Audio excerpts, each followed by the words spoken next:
pessoal, tudo bem? Estamos aqui, professor Daniel e eu, para comentar um tema que será tratado nas próximas semanas do curso, que é multiculturalismo e currículo.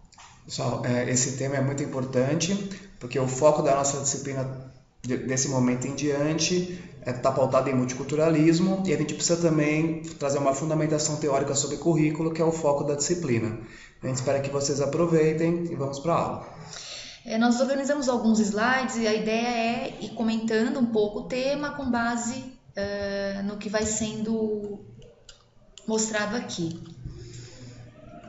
O problema é que não passa. Foi, conseguimos. Bom, trouxemos aqui uma fala da professora Vera Candô, que é uma pesquisadora muito importante, que discute didática, currículo e educação multicultural, também trabalha com direitos humanos. E ela diz o seguinte, a perspectiva intercultural em educação não pode ser dissociada da problemática social e política presente em cada contexto. Relações culturais e étnicas estão permeadas por relações de poder.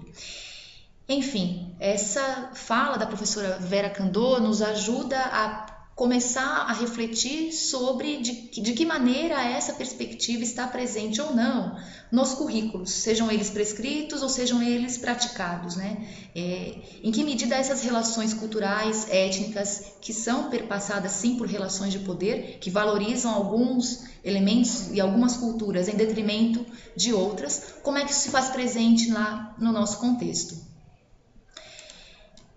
Vamos para o próximo.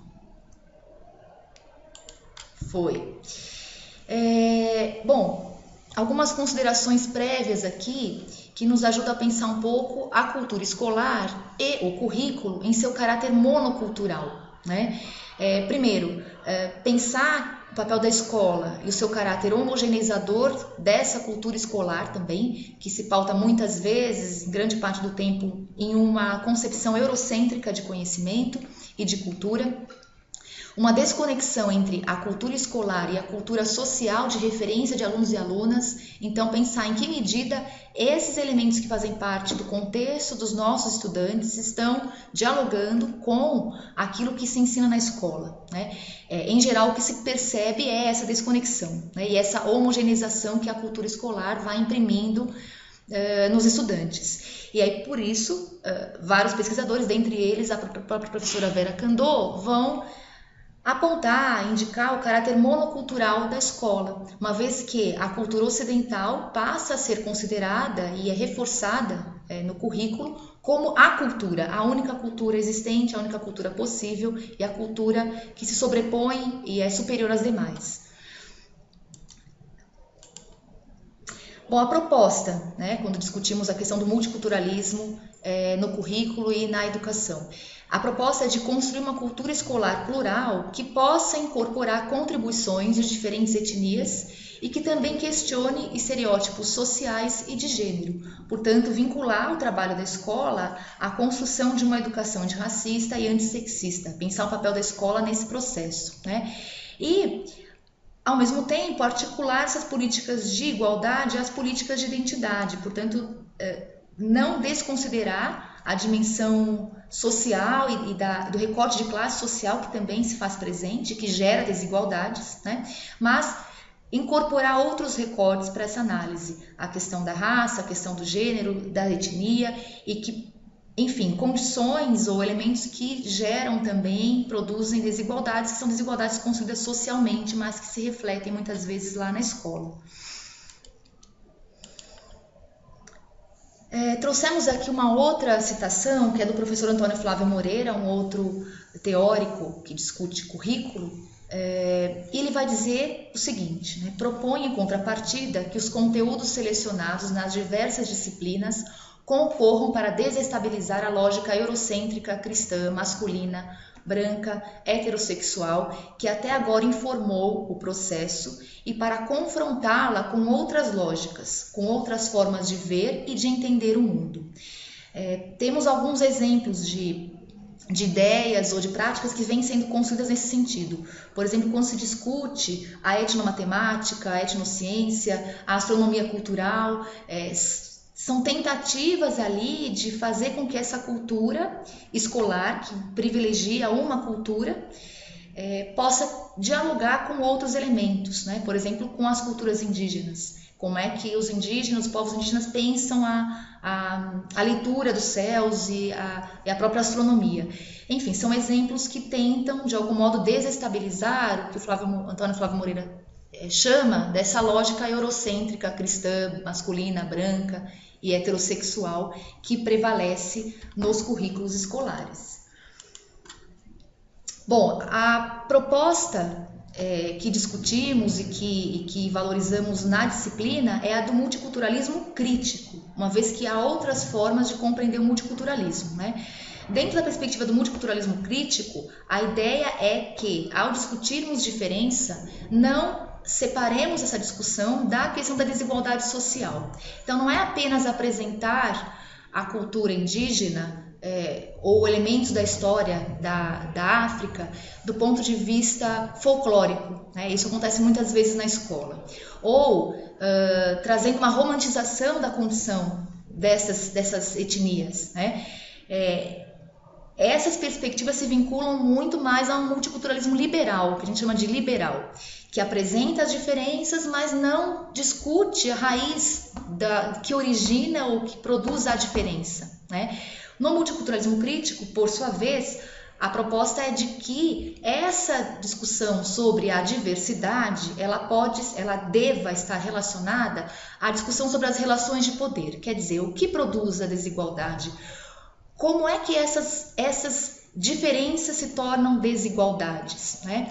E aí tem uma síntese dessa ideia no texto que está no slide, que esse multiculturalismo crítico, ao discutir a diferença, não a separa da questão da desigualdade social. Então não é só discutir o indígena, né, a sua contribuição, mas é discutir também a condição que hoje os indígenas vivenciam no nosso país, por exemplo. Por não cindir diferença cultural e relação de poder, politiza a primeira.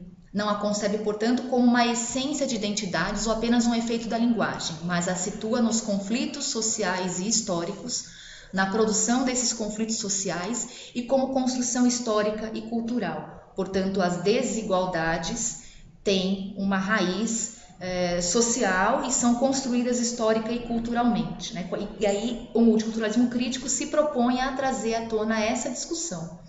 Não apenas apresentar a diversidade, mas fazer a discussão sobre o que produz a desigualdade. Se eu puder complementar nessa parte, Amanda, acho importante a gente sempre falar do lugar de fala, né, desses grupos, porque nós estamos muito em pauta agora com as discussões dos grupos indígenas nesse momento, né?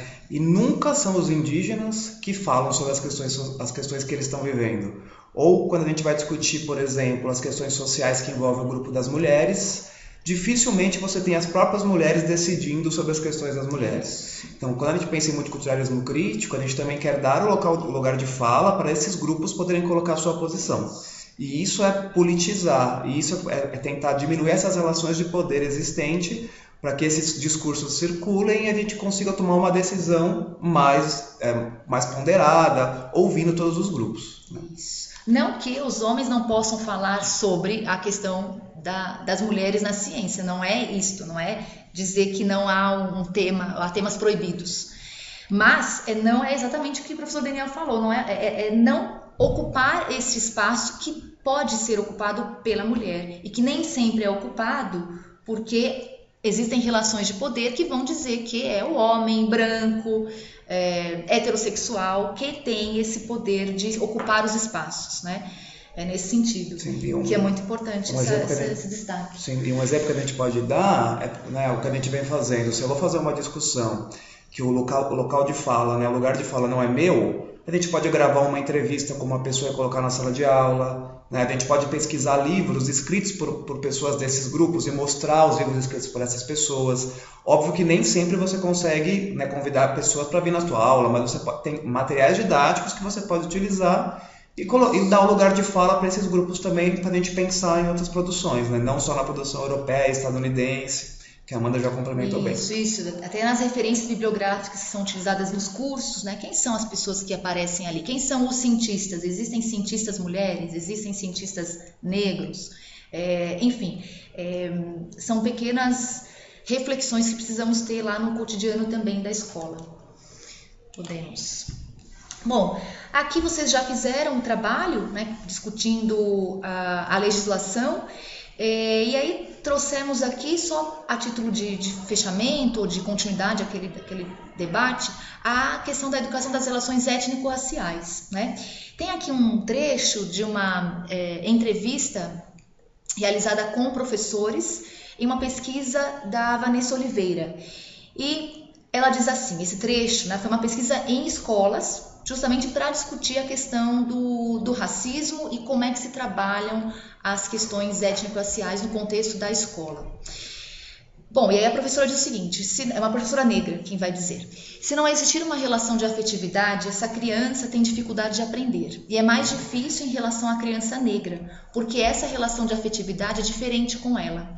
Ela é estigmatizada, ela é discriminada, a relação de afetividade com ela é diferente, não é? Então, no momento em que a criança negra está entrando na escola, é um grande desafio para ela.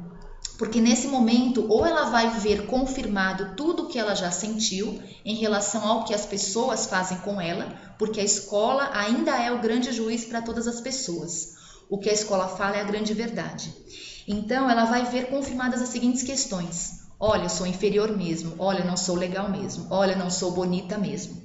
Enfim, ela faz uma referência ao trabalho com as crianças pequenas do ensino fundamental, porém, a pesquisadora, nesse estudo de caso, no contexto da escola, vai identificando situações que indicam ali a existência de um racismo estrutural na escola, né? E essa professora negra vai trazer justamente a importância de se considerar, primeiro, reconhecer que existem essas situações e, em segundo lugar, observar como têm sido as ações em relação a esses estudantes, né? Essas ações podem confirmar, legitimar alguns estigmas que se constroem, inclusive, fora da escola, né?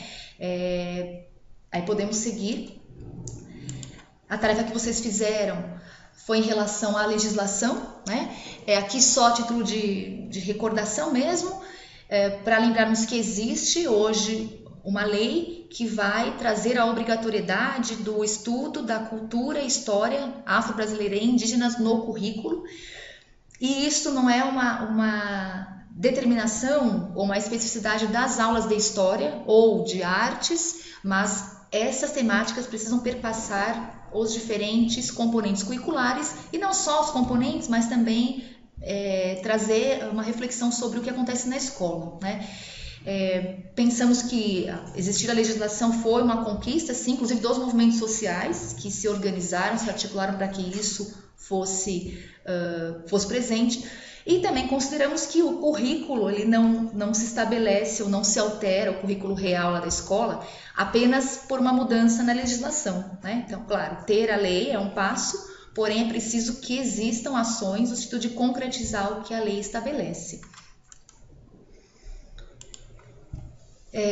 Bom, já comentei junto ao slide anterior, só reafirmando aqui a obrigatoriedade do estudo da história e cultura afro-brasileira e indígena, e ali tem até a indicação de alguns temas, né? Então não é só também discutir a situação de opressão pela qual essas populações passaram e vivenciam ainda hoje, mas também apresentar as contribuições desses povos nas áreas social, econômica e política, até para que não criemos uma imagem também estereotipada, não reforcemos estereótipos que já existem, né? Por exemplo, de que o indígena é aquele indígena que está lá em 1500, né? Então a gente chega à escola um aluno indígena e aí não reconhecemos esse aluno como indígena, porque como ele é indígena se ele usa roupa como a minha? Ele deixou de ser índio, então, ou indígena porque ele modificou a sua roupa, né? Enfim, trazer essas reflexões se mostra algo importante. A gente também coloca Candô e Moreira trazer uma discussão muito importante entre a relação de tolerância e valorização. Né? Então, quando a gente pensa em multiculturalismo, a gente não está pensando em tolerar as outras culturas. A gente está pensando em valorizar a contribuição do conhecimento produzido por essas culturas para a gente entender que não é apenas o conhecimento científico que circula, né? Tem vários conhecimentos que podem ajudar a melhorar a sociedade. Então, quando a gente faz isso com os povos indígenas, com os povos originários, com os grupos feministas, com o movimento negro, a gente está possibilitando que todos esses conhecimentos nos ajudem a tomar a melhor decisão com um determinado tema. E a escola é extremamente importante para isso ocorrer.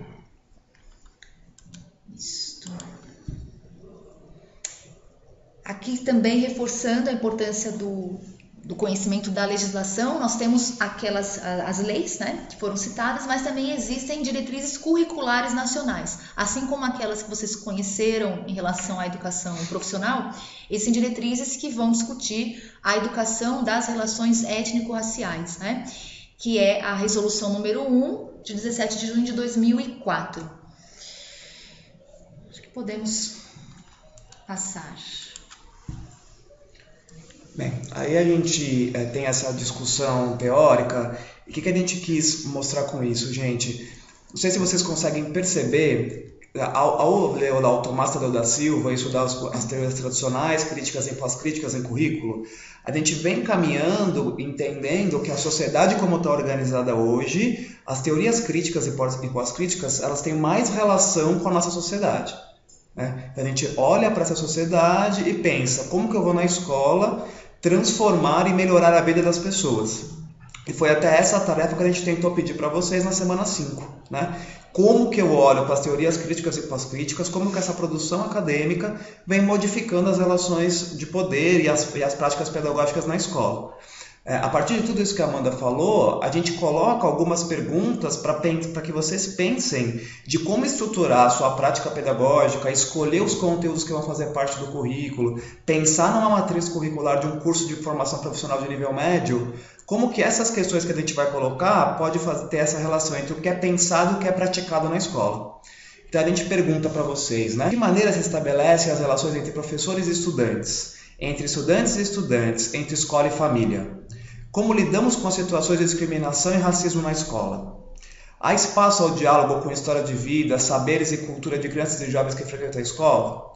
Como valorizar essas manifestações? Como elas podem ser incorporadas ao planejamento, aos projetos desenvolvidos? Veja que essas perguntas elas fazem a gente refletir e não entender que a escola é um espaço de transmitir conteúdos que estão na ementa. Né? Então, ao pensar nessas perguntas, eu vou olhar lá para a escola como um espaço de produção de conhecimento e que essas questões de uma sociedade multicultural têm que ser pensadas ao planejar o que eu vou ensinar lá no cotidiano da minha escola. A gente ainda pergunta, o material didático utilizado apresenta visões estereotipadas sobre o indígena, o negro e outros povos? Pensa que todo o nosso ciclo escolar, muitas vezes a gente comemorava o dia do índio, efetivamente no dia do índio, colocando a vestimenta do índio como se fosse em 1500. Né? Como se só existisse uma esta forma indígena, de uma comunidade indígena. Exatamente. Né? São diversos povos. Então a gente sai da escola com uma visão ingênua sobre esse tema. E muitas vezes os professores e as professoras reforçam essa visão ingênua com os estudantes. E quando a gente vira adulto, a gente simplesmente entende que existe só que o índio é lá do que a gente brincou no dia do índio. E a gente pode colocar isso no dia da mulher, a gente pode colocar no dia da consciência negra. As datas comemorativas, a gente não está dizendo que não tem que ter as datas comemorativas, porque há grupos conservadores que entendem que isso não tem que existir. Mas esses temas precisam ser pensados no planejamento, eles não podem ser, hoje é dia da mulher, eu vou falar disso. Não, eu vou falar desses temas o tempo inteiro, eu vou interconectar esses temas com os meus conteúdos, eles têm que fazer parte da minha aula. Né? Ou o dia da mulher vem aquela imagem também estereotipada da mulher como o sexo frágil, vou dar uma flor para a mulher, e ninguém resgata o histórico do porquê existir um dia da mulher e porquê aquele dia, o que aconteceu. Então, também, além de ser uma visão ingênua, romantizada, é também uma visão pouco crítica, né, que não contribui em nada para que haja o multiculturalismo crítico, né, que visa não somente a destacar a diversidade, mas especialmente destacar as relações de poder e de opressão que se estabelecem entre os diferentes, né, ou nesse contexto de diversidade. Vejam como é difícil a nossa tarefa, gente, porque nós estamos nesse contexto, vocês vão trabalhar em curso de educação profissional de nível médio, que é um ranço histórico tecnicista, e o que a gente está propondo, que essa discussão de multiculturalismo crítico faça parte desse planejamento e dessa formação que vocês vão fazer com os estudantes do ensino médio. A gente sabe que não é uma tarefa fácil, mas se você não fizer isso, tenha consciência que você não está dialogando com as teorias mais contemporâneas dos estudos em currículo, né? Aí você vai se deslocar lá para os estudos, para as teorias tradicionais em currículo, onde a escola é vista como um espaço de reprodução social da sociedade. Então você até pode ter essa escolha, mas não seja ingênuo que esta escolha aonde você está localizado na produção da teoria curricular. Tudo bem? E aí, gente, nós vamos estudar bastante o Sacristã no seu livro Currículo, uma reflexão sobre a prática. E lá nesse livro, o Sacristã vai mostrar para a gente o processo, como que eu faço para pensar num currículo e colocar esse currículo em ação. O Sacristã vai chamar de currículo prescrito e currículo praticado, né? A gente entende que existe uma produção curricular do texto prescrito que chega nas redes de ensino. Então, normalmente, quando você está na rede estadual e na rede municipal, há uma proposta curricular, um currículo oficial que diz o que os professores têm que ensinar. Quando não existe essa proposta, existe um projeto, um plano curricular, uma ementa que vai mostrar para você o que você tem que ensinar naquele semestre, naquele ano, o que os alunos vão aprender. Embora esse currículo prescrito, ele tem as suas contradições também, porque quem escreve está dotado dessas contradições da sociedade contemporânea. Só que pensa que ele é escrito de uma forma menos complexa, né? São pessoas que estão discutindo e descrevem esse currículo, que é aquilo que os professores precisam ensinar. Quando os professores recebem esse currículo prescrito, eles passam a planejar as suas aulas, né? Então eu tenho ali esse currículo, então eu penso como que eu vou fazer com que isso que está no papel vire aprendizagem aos estudantes, como que os estudantes vão aprender aquilo que foi pensado, certo? Entretanto, a gente não pode esquecer que a escola existem os condicionantes que estão ali. Então eu vou ensinar para uma turma que tem alunos, numa sociedade multicultural, onde cada aluno parte de uma realidade, tem uma história, tem uma cultura. Então olha só, pensou-se num currículo prescrito, o professor ou a professora recebe esse currículo e planeja a sua aula. Quando ele chega na sala, muitas vezes tudo isso é desestabilizado de acordo com a turma que você está. Às vezes, um estudante que chega na turma no meio do processo desestabiliza de novo o que está acontecendo ali. Você muitas vezes vai perguntar para a turma e entender quais são os conhecimentos que essa turma já tem daquele tema. Isso desestabiliza novamente o que foi pensado no currículo.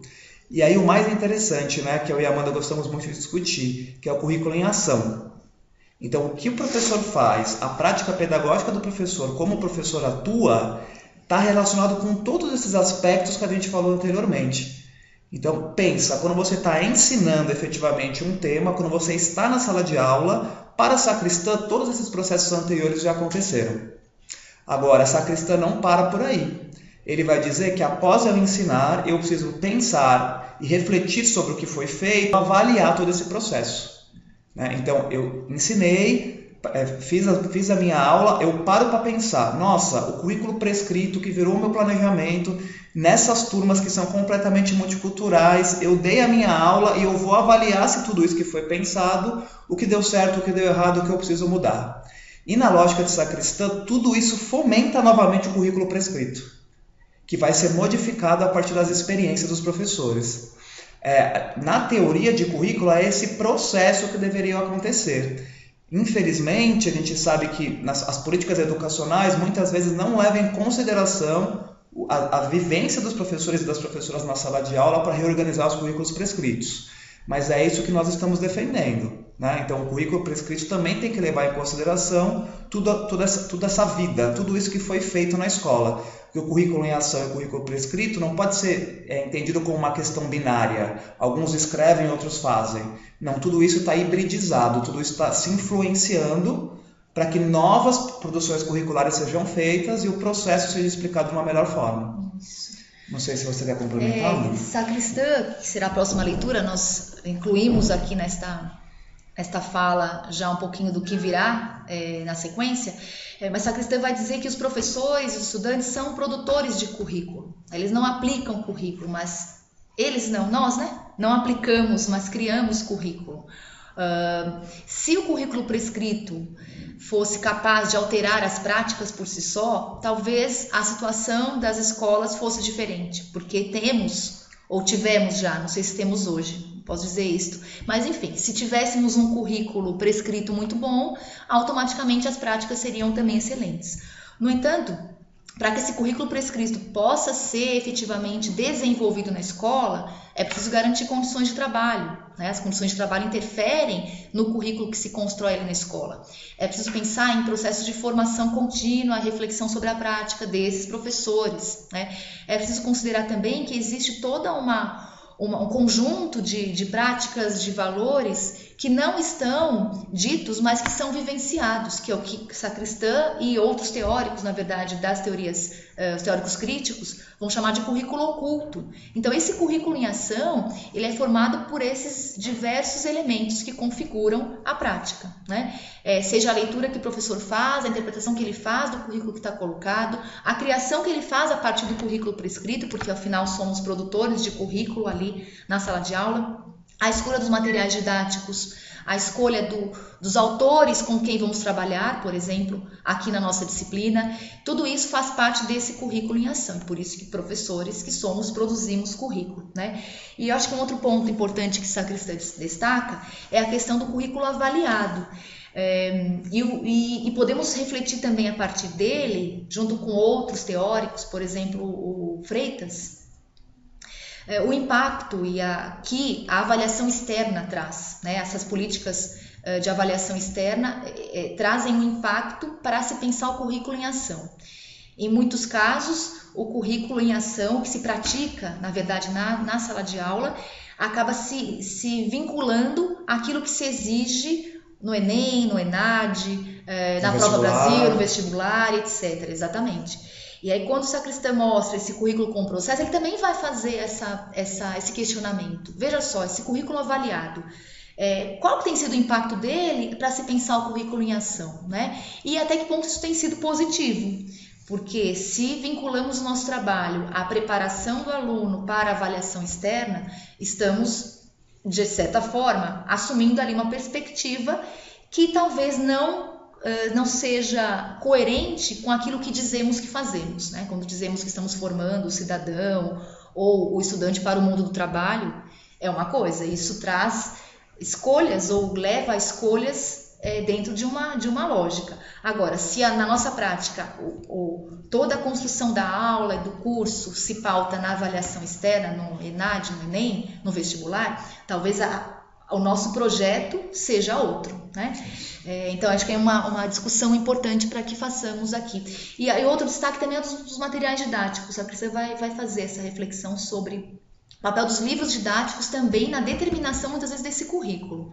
Em especial nos espaços em que o professor não tem, às vezes, tempo para planejar e acaba que o seu planejamento e o seu currículo é seguir o livro, né? Então quem está determinando o que se faz na escola? Aqueles que produzem livro didático, material didático, né? Então esse é um outro ponto para que possamos pensar. E acho que é interessante, gente, que o currículo em ação, então, é o espaço de resistência do professor e da professora desse modelo capitalista neoliberal que está olhando para uma educação muito tecnicista, né?